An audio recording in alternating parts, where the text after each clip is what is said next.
الحمد لله رب العالمين الرحمن الرحيم مالك يوم الدين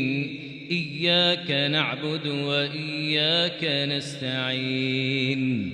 اهدنا الصراط المستقيم صراط الذين أنعمت عليهم غير المغضوب عليهم ولا الضالين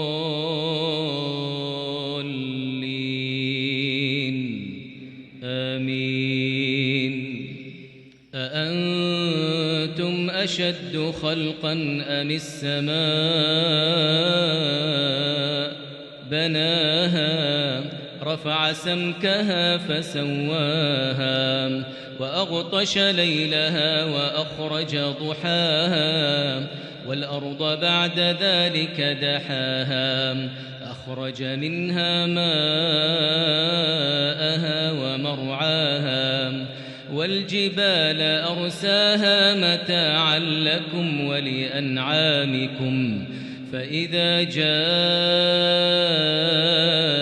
الطامة الكبرى يوم يتذكر الإنسان ما سعى وبرزت الجحيم لمن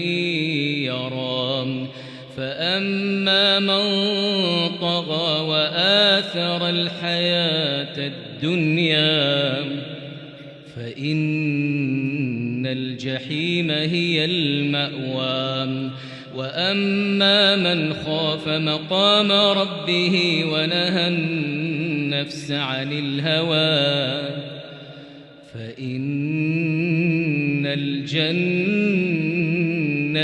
هي المأوى يسألونك عن الساعة أيان مرساها فيما أنت من ذكراها إلى ربك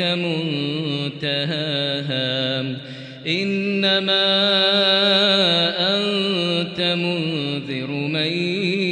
يخشاها